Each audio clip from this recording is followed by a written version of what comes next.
It's certainly a timeless chapter in a lot of ways. The truths that Matthew talks about in Matthew chapter 18 are certainly as applicable then as they are now, and for all of the exact same reasons, because human and being human hasn't changed in the past 2,000 years, and so the exact same things that they struggle with here in Matthew chapter 18 are the exact kinds of things that we struggle with today. And the answers are exactly the same as they were 2,000 years ago in the way that Jesus lays them out in this chapter. And so this is a tremendous chapter. This chapter is almost exclusively Jesus speaking. And he just really reveals to us a lot of things that we need to hear and understand to be fundamental parts of our Christian walk and our Christian life. So with that being said, let's open up in a word of prayer. Our Heavenly Father, thank you for these words of your Son this morning, given in this chapter recorded by Matthew. Thank you for their meaning to us, for the timeless truths that are within them. Thank you for their applicability to our everyday lives and how we should approach this life and how we may better disciple as your Son, how we may be like him. May these truths sink deep down into our hearts and into our minds. And may we be able to absorb them and to mold our lives after them, however challenging they may be. Help us to overcome those challenges and to overcome the temptation to resist what your Son says to us in these words, and allow your truth to win the day in all of our hearts. In Jesus' name we pray. Amen. All right. With that being said, let's jump right in. So we're going to jump right in and read the first 4 verses. By the way, I've broken this up into several, because you have to. When you're teaching, you've got to break it up into some kind of chunks so you can talk about them. We're not going to just do 35 verses at a click. But I say that to say the truths, so there are some underlying currents and themes that go through all 35 verses. And so what we talk about in one section has direct applicability to the next section. And so I don't want you to think it's as much, hey, we went from this topic to this topic to this. All of these things build on each other. In fact, you can take a strand in this chapter and follow it throughout. Because Jesus really, and Matthew in the way that he does this, as we've talked about many times in this trimester, Matthew in the way that he composes this does a really great job in weaving together some truths that need to be understood together, regardless of whether or not they were recorded at this time. So we're going to read the first 4 verses to start. And it says, "At that time, the disciples came to Jesus saying, 'Who then is greatest in the kingdom of heaven?' Then Jesus called a little child to him, set him in the midst of them, and said, 'Assuredly I say to you, unless you are converted and become as little children, you will by no means enter the kingdom of heaven. Therefore, whoever humbles himself as this little child is the greatest in the kingdom of heaven.'" All right. So what prompts this question here? So, and Phil had kind of alluded this a little bit. But there's lots of reasons about what would prompt this question. And so I'm not looking for one right answer because there are several contributing factors there. What prompts them to ask this question at this point in time?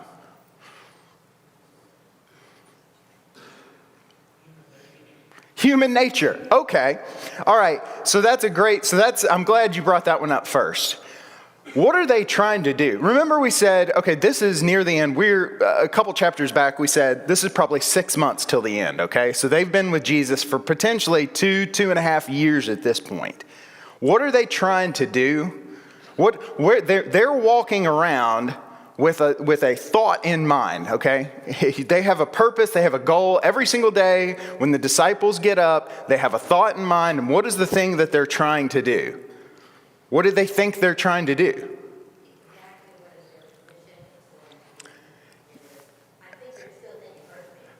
Okay, so Sharon's point gets right to the heart of it. They wake up every single morning for the past 2 years and think, we're building a kingdom. We're building a new community here. We're going to be starting, here's the king. We're walking around and we're going to be building a kingdom. And if you've ever been a part of any human endeavor and whatsoever, so anything that, if you've tried to be a part of an organization and it's gone on for any length of time whatsoever, and there's just this amoeba-like structure where nobody is really running things, eventually this question comes up, right? Okay, yes, Jesus is in charge because he's the king, but you know what we need? We need an administrative structure. We need somebody to run the show because Jesus can't always be around running the show, so we need some structure around this. And particularly, as we talked about in the last chapter, there are some immediate events also that correspond with this. So there's a couple different things, and Phil mentioned this in the previous chapter, in chapter 17. What do you think contributed, because it starts with saying at that time, so what do you think contributed to the question right now? What's some things that have gone on just in the previous chapter that we talked about? I was going to say, you just had the transfiguration, and shortly thereafter, Jesus in verse 22 of the previous chapter said, the Son of Man is about to be betrayed. So, Yep. He keeps talking of his Yep. death, and they're thinking, okay, so what's the line of succession? Right, exactly. So there's two different points there. So one, and this is one of the ones that Phil brought up, he takes 3 and says, we're going to go over here and do this. Y'all stay here. Now, I love the way that Phil put it. Maybe these are the rambunctious ones that really need, but I'm sure they didn't see it that way. But there was obviously some kind of separation that was occurring for these 3. And then it was pointed out also that, Jesus keeps pointing to his inevitable death and that something is going to change. And so there's a line of succession. When he comes down from the mountain, he has to rebuke some of his disciples because they what? Some of them, what could they not do? Anybody recall? Yeah, they couldn't cast out that demon and he says why couldn't they do it? Remember?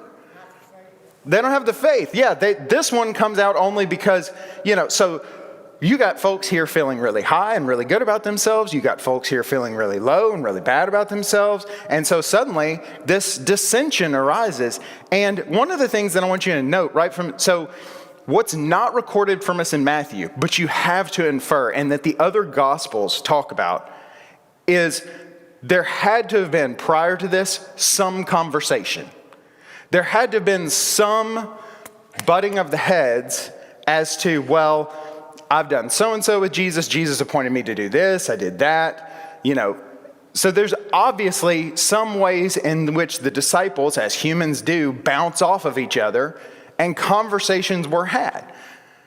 Now also, another contributing factor that's specific to them and specific to us in certain ways are what are Jewish attitudes towards rank and society and relationships? How did the Jews view, how was the Jewish society in that day and time set up? Anybody recall? Anybody got a thought about that? So there's at least a couple passages here. And we won't take the time to read these. But in Luke chapter 18, there's a certain Pharisee that goes down to the temple and he's praying. And who's praying next to him? Some lowly publican tax collector. And he says what? He says, thank God I'm not like that. And then the other one here is in John chapter 9, where there's a blind man. Blind man hasn't done, it's not recorded for us that he's an overtly sinful man. But at the very end, when he says, it's amazing that you don't know where this man is from, that he does these miracles, the Pharisees' response to the blind man is that, who are you to teach us? You're a man born completely in sin because he was born blind. So inherent into the thinking of the disciples is that some are better than others, some are stronger, some are closer to the others. In fact, the very nature of the Pharisees and the predecessor organization of the Pharisees, the Hasidim, are the called out ones, the ones that separated themselves. They said, we need to be separate from these people because we're more holy than these people. And so the idea of rank in society and meritocracy, specifically as it related to their relationship with God, was something that was deeply embedded in these people, but it's also deeply embedded in us as well. And so Jesus, what does he do? He calls out a little child, and it's literally a little child, and he puts his hands on him and he puts him right there in the middle of everybody. So everybody, you can imagine all the disciples are gathered around and they're sitting there. He puts this little child right in front of him and he says, if you don't become changed like this little child, you will by no means enter the kingdom of heaven. Now, in what way is a little child the picture of humility? I'm sorry, say that again, Bobby. Innocent. So the little child is innocent. Dependent. And what is it about being dependent that produces humility? Maybe the question is too obvious, but I want to state it overtly. What is it about being dependent that produces, what is inherent about a child? So a child related to other children, I don't know if you've ever seen like back over here or over here at the scramble for the seats, like children related to other children are not necessarily like the most humble people in the world, because when they get around their peers, they're just like us. You know what? Children are just like us. But when children are around adults, what seems to happen? They're dependent, right? And they recognize their relative position, that they are less, that they are subservient, that they need something from the adult. And so Jesus points out and pulls out this picture of a little child, and he says, unless you become like this, subservient, lower, and not only that, the child knows that they are subservient and that they are lower and that they are dependent. The child recognizes a dependent need upon the father, the adult, the mother, to take care of them, and doesn't presume that they can do everything of themselves, and doesn't presume that they run the household, and doesn't presume that society revolves around them, although we make it revolve around them in some ways. But the child knows and is aware that they are lesser than the adults that are around them. And so he puts this child out in this way. And he says, therefore, whoever humbles himself as this little child is the greatest in the kingdom of heaven. So, a fundamental truth is this that's laid out in this passage. Humility is the key to greatness in the kingdom of heaven. Remember, we've talked over and over again about how the kingdom that Jesus is setting up is an upside-down kingdom. Nothing is the way you think it is. The way you thought you got ahead is the exact opposite of the way you actually get ahead in the kingdom of heaven. You climb to the top by digging down to the bottom. And that is a theme that we'll address over and over and over again, because it is one of the most fundamental things about the kingdom. One of the most fundamental things about the kingdom. You can by no means even get in unless you humble yourself like a little child. Now, I jumped ahead there, but humility, as we've noted many times, when Jesus the first big block of teaching in the book of Matthew, you recall in the Sermon on the Mount, the very first thing out of his mouth, when Jesus goes to talk about, he's been walking around for some period of time, he's been saying, repent, the kingdom of heaven is at hand, and then he says, he's got this message, and he stands up on the mount, and the very first thing out of his mouth is what? Blessed are the poor in spirit. Because why? Because that is the entrance requirement. Humility is the entrance requirement into the kingdom. It is the fundamental pillar of the kingdom, and it requires a sober assessment of self instead of a delusion of pride. It requires you, as we see in Romans chapter 12, verse 3, no one should think more highly of themselves than they ought, but each one should think seriously, each one should think soberly about themselves. And when we think soberly about ourselves, when Jesus calls this child in front of them and says, you've got to be like this, and if they're true disciples, they need to think soberly and seriously about how I don't match up with what Jesus is calling my attention to here. When the 12 are there and he puts this child in front of them, they suddenly recognize, hey, wait a minute, there's a vast difference in what Jesus is asking of me and the way I think about myself. And the delusion of pride, which pride is ultimately a delusion, is it not? It's self-aggrandizement. It is a mirage. Pride is the mirage that you can't get out from in front of your eyes. It deceives you into thinking something that you're not. But what the Bible and what Jesus calls us to do is to think about ourselves very seriously and to think of it and to consider ourselves and to know, to understand your shortcomings and your shortfalls just in the way that a child understands implicitly. The same thing that Nathan was talking about this morning. If the Lord doesn't stand for us, I'm a little child, I'm a sheep, I'm lost. There's nothing I can do. God, in Proverbs chapter 3, verse 34, God resists the proud but gives grace to the humble. This is the entrance requirement. And the rest of this chapter, if we don't start with understanding this lesson, the rest of the chapter is going to be really hard to live by.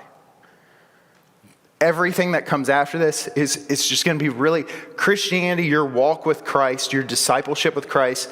If you can't get beyond this, the rest of the walk is going to be extremely difficult and can be for all of us.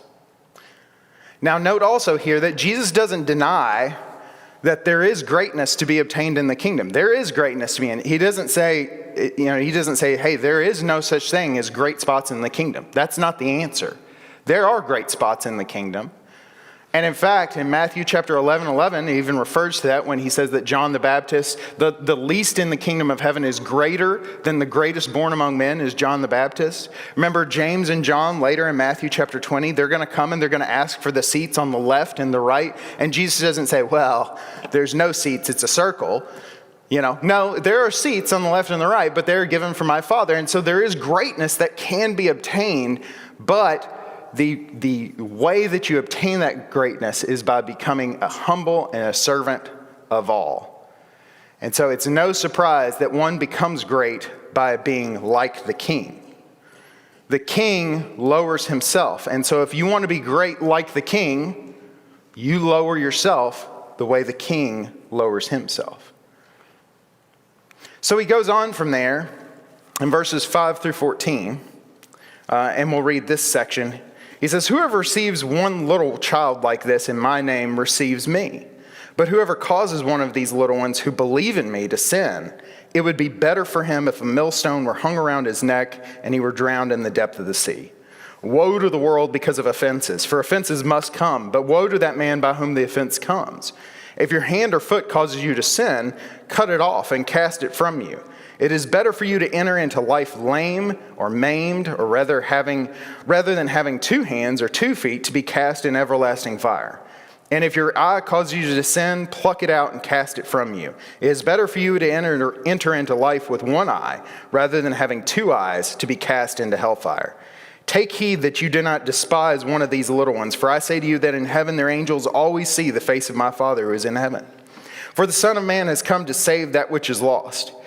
What do you think? If a man has 100 sheep and one of them goes astray, does he not leave the 99 and go to the mountains to seek the one who is straying? And if he should find it, assuredly I say to you, he rejoices more over that sheep than over the 99 that did not go astray. Even so, it is not the will of your Father who is in heaven that one of these little ones should perish. All right, so a lot of things in this, and we got together as a family last night, and there was a lot of debate about the little ones. Who are the little ones? So I'm about to tell you who the little ones are. I told them I was like, I'm not saying who I think the little ones are till this morning, so it's fresh. So the little ones in this passage definitely involve a child. Why? Because Jesus literally brought out a child and set it right there in front of him and said, this is the little one. All right? But Matthew, it seems, as we go through the chapter, also weaves together something else with the child as well. And so he mentions little ones as those who believe in him in verse 6. And you'll also see as we go later down that the little one is also a lost sheep. So it's analogous in verse 13 and 14. The one sheep that got away is also analogous in verse 14 to the little ones, that the will of the Father is not that any of those should perish, which would be like the little ones. So there are certainly children. And in that day and time, what value necessarily did children have? And in the typical Roman Empire, did you know they typically, if this is true, I think this is true. I remember this from an infographics show that I watched a while back. They wouldn't give their kids names until they hit a certain point. I guess they gave them Roman numerals. I, something along those lines. Until they hit a certain age, and then they knew they were going to make it. Because why? Because children had a high mortality rate. But they just didn't carry that much value until you knew that they were going to make it. And in some cases, if you had a girl, what value was she? She cost you. It was an expense to have a daughter at some points in time. And so children were in some ways despised. They were viewed not necessarily as an asset to the family, as something that to be cherished, but they were in some ways an expense of not a value add to the family. But in the same way, there are also little ones amongst us. There are those that are lesser than the rest of us, because not everyone is created equal, not everyone is created the same. And so from a human perspective, it's very easy to establish, especially in a kind of meritocratic society that we're in, to visually look out and say, well, that's a lesser person and this is a greater person. And so Jesus is going to talk in this section both about children, and I also think about those who are perceived to be lesser. So keep that in the back of your mind as we go through the rest of this chapter, and particularly as we talk about brothers and sisters sinning against each other. That both of those concepts, I believe, are in view of what Matthew is talking about in this chapter this morning. And note here in this that Jesus calls this child and he says, whoever receives a child like this receives me. But whoever causes one of these little ones to sin, whoever entices one of these little ones, the world is full of enticements in verse 7. But enticements, if you're part of that enticement, if you're causing a little one to sin, if you receive a citizen of the kingdom, no matter how small, then it's like you're receiving the king.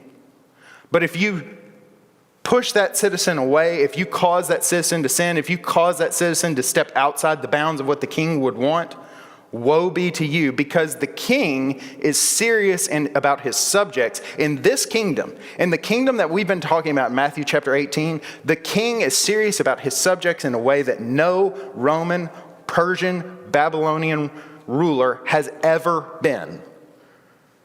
He says that the citizens of the kingdom are equivalent to receiving the king. Which earthly kingdom prior to this one could say that?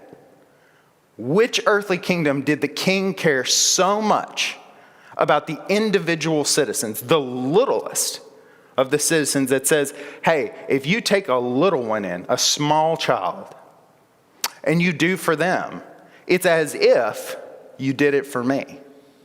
But if you turn them away, it's as if you're turning me away. It's as if you're deterring me. It's as if you are harming me directly.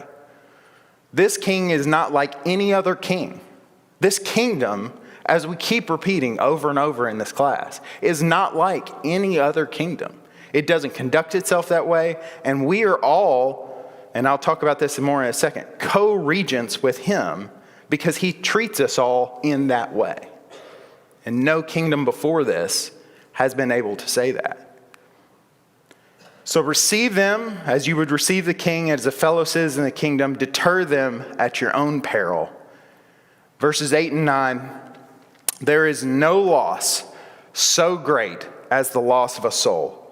And that's what Jesus is trying to remind us here in verses 8 and 9. You can suffer any loss you want. Think of a loss. You can cut off a hand, an arm, a leg, a foot. There is nothing that you could give. There's no loss you could experience in this life compared to the loss of a soul. And we talked about that at the end of Matthew chapter 16 a couple class periods ago. But at the same time, there is no joy, as we see in verses 12 and 13. There is no joy greater than one of these little ones returning.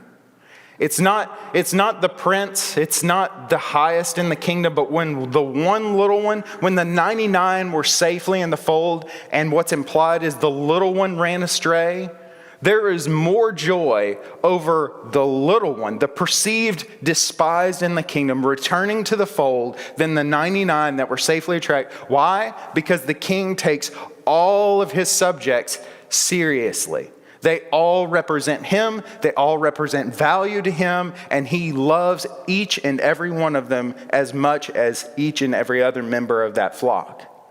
They are all his subjects. And so there's no loss so great as to merit the same value as a soul, but there is also no greater joy than the salvation of a single soul. And we see that here in verses 8 and verses 9. Now, verse 10 also has this to say. It says, take heed. You didn't think I was just going to jump over verse 10. We're going to answer all your questions about verse 10 here in just a second. So verse 10 says, take heed that you do not despise one of these little ones. For I say to you that in heaven, their angels always see the face of the Father who is in heaven, which is always a passage that promotes a lot of great question and things. And we're not going to talk about all that because we're missing the main point here. The main point is the point that everybody just runs right over. And it's that word despise. What are you supposed to take heed to? We run right to the end, which is what we think is the really interesting part. But the really important part is the warning. The warning is, take heed that you don't despise one of the little ones. And when he says that, how do we often despise a little one? Pick out a little one in your mind. It can be a child. It can also be a lesser than person sitting amongst us. How do we often despise little ones?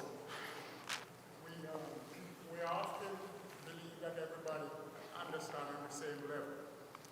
And if you despise somebody because they do not understand you, we who are Christian for many, many years, we look at our young Christian and believe that they should be understanding, they should have the same level of understanding.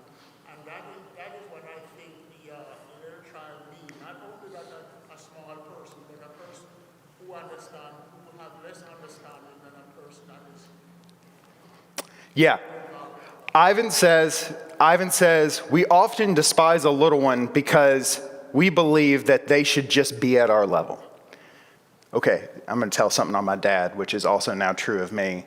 So we used to at the dinner table, whenever we spilt a drink or did something like that, and a couple times I remember very vividly, Dad just said, act like an adult. And I was like 9 or something.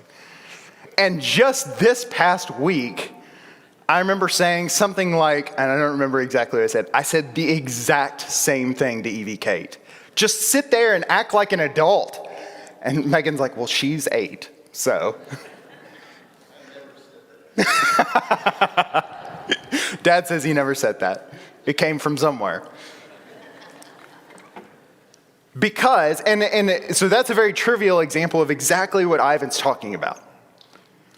Because we look across at each other and we think, what is with that guy? He's a Christian, she's a Christian, they're a young person that's gone here forever. Can't they just get with the program? And those of us who have been, and this is a particular difficulty for many of us this morning, and for these disciples here, because they've spent 2 years in close proximity with the Master, with the King. And the temptation is what's wrong with those people? Why can't those people measure up to the same level of where I'm at or where I perceive myself to be? And again, we get back around to the delusion of the lack of sober assessment of where I am and how it took so much to get me to where I am. And so the same temptations that were common to them are the same temptations that are common to us, is that we are, as many of you are, who have been Christians for decades, is to look across and say, I don't understand why so-and-so doesn't understand this or conducts themselves like this. And this is the exact kind of thing that Jesus is warning you about in verse 10. Take heed that you don't despise the little one, that you don't look down on the little ones. Because why? Now, this is the part that I'm going to really disappoint you on right now. I can't give you all the answers about what that means. Sorry, I built that up. But what I can tell you is that there's a threefold level of concern. Number one is that these little ones, the angels are concerned with them. God's own messengers, God's messengers, his ministers of fire, he's concerned about the little ones. But furthermore, Jesus says in verse 11 that the king's mission has been to come and save people just like this. That's what the king's mission has been to this point and continues to be. And not only that, but that God himself is overjoyed at the salvation, at the return of a little one.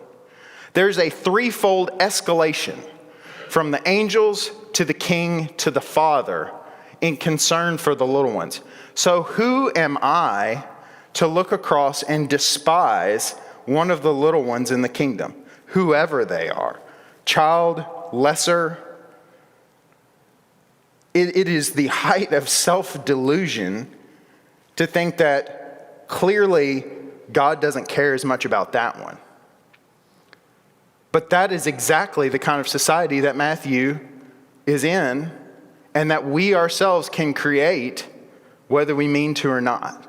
It is exactly the kind of thing that they were trying to avoid. Lisa. It's interesting that God is leading all of us who have everything together and know how to go after those. Yeah, that's right. So Lisa brings up a very good point that the shepherd in that analogy is Jesus.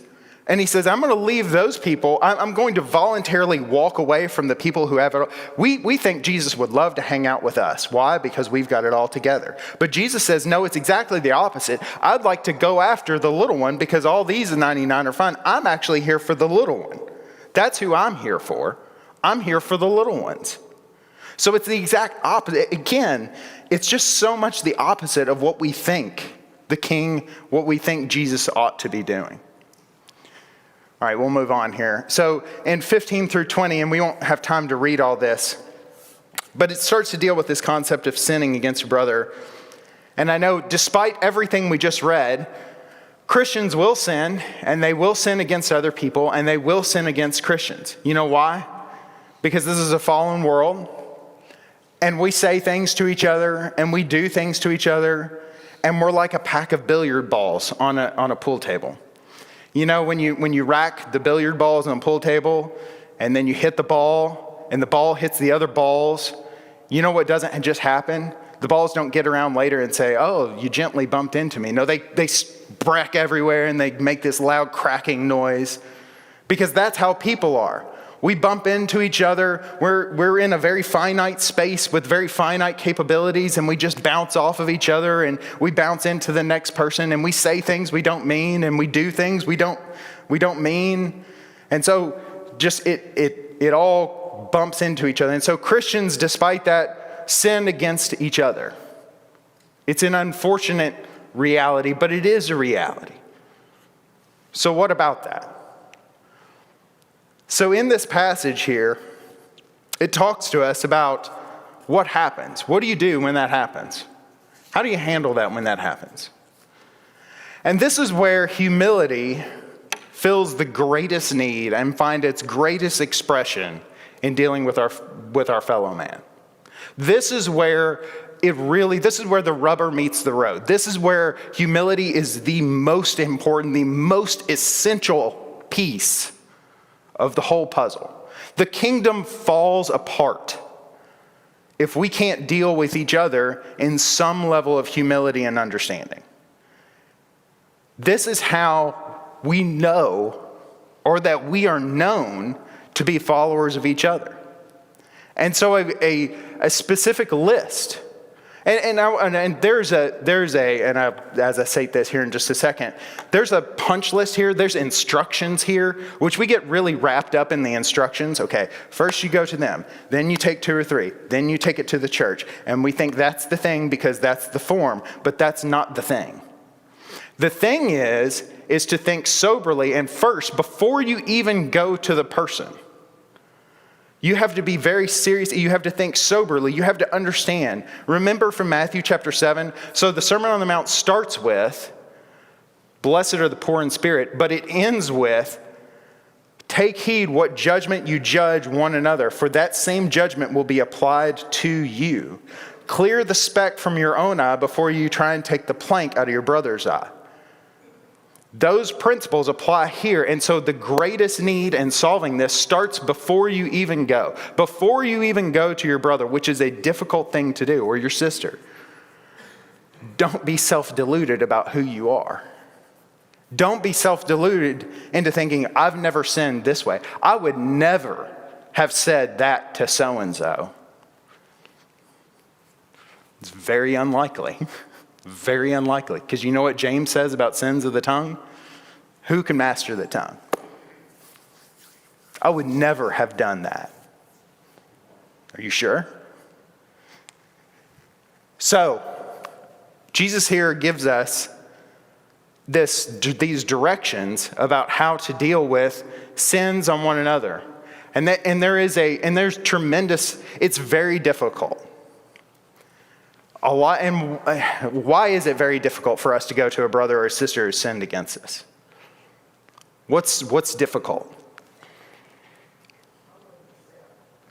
Humbling yourself, thinking, why do I have to do that? Why do I have to go? They should be coming to me. Why else? They could bring up something and come back. I'm on a Christian station. Yeah, right? So it's like reprisals, you did something before. That's right too. So a lot of us would much rather hold on to the root of bitterness. It's got us. It's in us. That root has sunk down deep in our hearts, and we're just looking for somebody else to be just as miserable as we are. We would far rather have the bitterness than have the reconciliation. We keep trying to drink the poison because we think the poison makes us feel better rather than confront the problem the way it actually is. And so Jesus here says, the instruction here is to do something that's very, very difficult. Is to go to somebody else and said, hey, you've done me wrong in this way. But this is the way that we win back our brother or our sister, is that we go to one another. And if they don't go, then we take 2 or 3. And then more than that, we take the church. And we don't have time to get into all of what that means. But in verses 18 through 20, the communion, it says here, this is one of the passages that we like to quote, and I think we sometimes take it out of context of what is specifically talking about here in Matthew. But for where 2 or 3 are gathered together in my name, I'm there in the midst of them. The communion, and even just a minimal number, just take the most 2 or 3, just the most minimal number of the kingdom citizens, if they are gathered together under the banner of Jesus' name, if they're gathered together with Jesus in their heart, with Jesus as their king, they execute his authority and they have his ear. If this is what's determined, even just the most minuscule number, they are co-regents and they reign together with Jesus when they gather together in his name. And so whatever they bind on this earth will be bound. Whatever they loose on this earth will be loose, because they are kingdoms, they are co-regents with Christ when they conduct themselves in the manner and in the will of the king. And that includes forgiving your brother and sister. In fact, that comes hot on the heels. That's in the context of this. Is that forgiving one another, this is part and parcel of it. Our communion together allows us to co-reign with Christ. And in the last 5 minutes that we have here, Jesus tells this story to illustrate the point, because Peter comes and he asks a question and he says, hey, so if you're hearing all this for the first time, this is extremely difficult. And so there's a question here, and there's tremendous irony in what I'm about to share. I don't know, this struck me for the first time this time. There's an object lesson that Jesus gives in this parable here about both quantity and quality of forgiveness. There's a quantity and a quality of the forgiveness here. And he tells a story that's being recorded by a tax collector about a king forgiving a debt. I don't know if you've ever thought about the irony of Matthew recording this story. Matthew's whole job was walking around collecting debts for the king. And here we're having a story told about how the king's forgiving debts, which nullifies Matthew's old job. It's kind of a really ironic thing that hit me for the very first time. But the object lesson is all about both the quantity and the quality of forgiveness as recorded by Matthew. And of course, in this story, what we see happen is we see a king came and he settled accounts. And somehow or another, he had lent a servant 10,000 talents, which is an impossible sum to pay back. And evidently, they just had no means to pay it back. And so he comes and he says, pay me back what you owe. And the servant says, I don't have that, and begs the king to release him from the debt. And the king says, no, sell him and all he's got and his family into servitude. But he begs him so, and the king has mercy on him. Particularly in verse 27 is what this whole lesson hinges around. We'll talk about it in just a sec. And then that same servant, once he's forgiven, goes out and finds another servant who owes him 100 denarii, which is a far lesser sum. It's still a sum. He grabs him by the throat and says, pay me what you owe now. And he throws him into prison. And the other servants are appalled. And they call the king, and the king says, I'm appalled at your actions, and throws him into jail. And the chapter ends in verse 29, so my heavenly Father will do to each of you from his heart, will do to you if each of you from his heart does not forgive his brother's trespasses. Now, Peter's question assumes there must be a limit. But what does this story illustrate about the king? There's no limits. No limits. Jesus is no limit on forgiveness, quantity or quality. 10,000 talents. I don't know if he borrowed all that at once or if it was small little iterations over years. I don't know if we sin one big sin all at once, like David and Bathsheba, or if it's a death by 1,000 cuts. It doesn't matter. There's no limits to the forgiveness. And the servant's actions, this is how the world was. This is how the world was before Christ. You read that story and take verse 27 out of it. Take verse 27. Verse 27 didn't happen. And then that story makes sense. Yeah, the king went to this guy and said, I'm going to throw you in prison. And then he went to the people who owed him money and said, you give me what I need because he's in trouble. That's how the world has been the entire time the globe's been spinning until Jesus sets foot on the scene. And then when Jesus sets foot on the scene, this side of the cross, verse 27 happens and the entire world changes. When verse 27 happens, the entire world is different in a fundamental way. Because now the king, who we owed an impossible sum to, just forgave it at a drop of a hat. And now everything is changed. Everything is changed. This illustrates the turning point of human history when what king would forgive this kind of a sum? What king could forgive 10,000 talents? And then what king would forgive it completely with no restitution whatsoever? Who would do this? What king of the Romans, what king of the Persians, what king of the Babylonians could do this? But human history is forever changed because of verse 27. And we saw that the fellow servants were appalled because they understand something that Jesus has been saying over and over again, and I've quoted it several times in the book of Matthew, that I desire mercy more than sacrifice. This is something he's repeated over and over and over again. And we are his servants, disciples, and co-regents of the king. Our will must reflect his. If our forgiveness is in limited quantity or quality, the king will apply the same judgment to us. The judgment with which you judge will be applied back to you. So just remember, you need to lower yourself more to give forgiveness or receive forgiveness than your king lowered himself. You will never lower yourself more than the king lowered himself to forgive you. Thank you all very much. We'll go to Matthew chapter 19 next time.